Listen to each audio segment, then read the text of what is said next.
Well, when I was a kid in the 70s, I mean, I remember meeting John Belushi Oh my from God. Saturday Night Live, which that was a big thing for me. Wow. Yeah. How are you guys? Hi. Good. How are you doing? Good. Good, thank you. Congratulations, second season, Severance. Thanks. Fantastic. Thank you. So, Severance explores such a unique world of identity and balance. This is for you, Ben. As a director, did working on this make you reflect on how your own family's legacy in Hollywood shaped your identity? Interesting. Interesting question. Hmm. I never thought about it consciously, honestly. I think when you're working on something, everything in your life sort of like kind of goes through that anyway. I have actually been working on a documentary about my parents and my family and over the last few years, probably about since we started working on Severance. So that has been sort of happening concurrently. And honestly, just more of the idea of the work-life balance and my relationship with my family now in terms of how I work on the show is, I think I'm home a lot when I'm editing the show. When we're shooting, it's much harder. We shot for a long time on the show, but I always been home. It's been harder for Adam because you've been living away from home when we made the show. But for me, it's kind of actually been something that's really kind of been, in a way, keeping me closer to home. The documentary sounds very interesting. So your father lived through the golden era of Hollywood, right? What's a vivid memory you have from the Hollywood scene back then? And Adam, what fascinates you most about that era?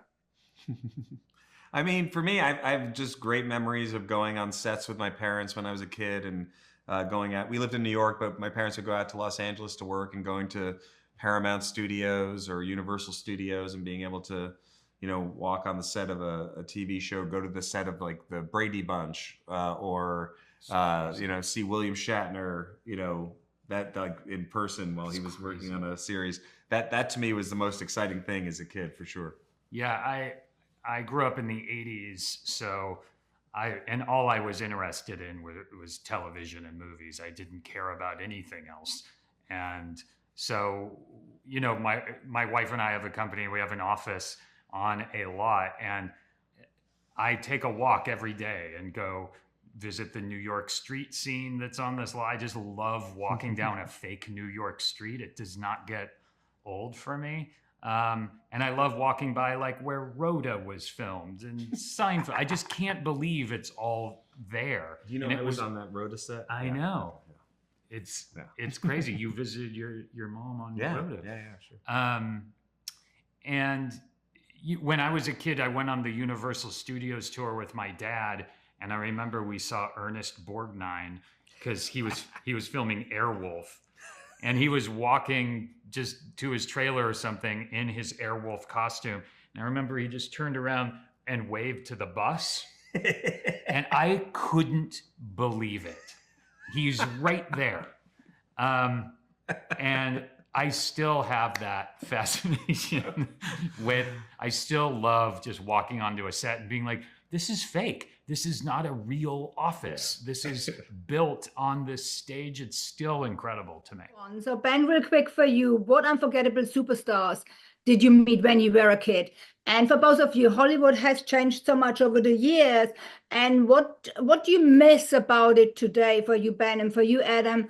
What do you think a different industry gives us different opportunities now than it used to be? Well, when I was a kid in the 70s, I mean, I remember meeting John Belushi from Saturday Night Live, which that was a big thing for me. Yeah. My parents took me to a comedy club called Dangerfields, Rodney Dangerfield's Comedy Club, and he was there. And so that was incredible because it was like right at the height of his Saturday Night Live fame.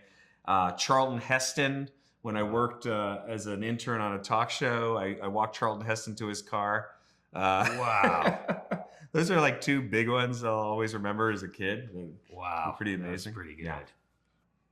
As far as what I miss, I think, or how things have changed, when I was starting out in like the early 90s, the idea of everyone having a perfectly viable movie camera in their pocket at all times would have been mind-blowing. And because I remember back then, if you want to make something with your friends, you'd have to figure out a way to rent a camera and buy film, and or if you had a video camera or something. But now you can make a perfectly pretty good looking movie with your phone. And I think whenever people do ask me advice for starting out, I always just say, just make stuff. You have the thing in your pocket, just start making stuff. And it's not going to be great at first, or maybe it will be, but if it's not, just keep making stuff and it'll get better and better.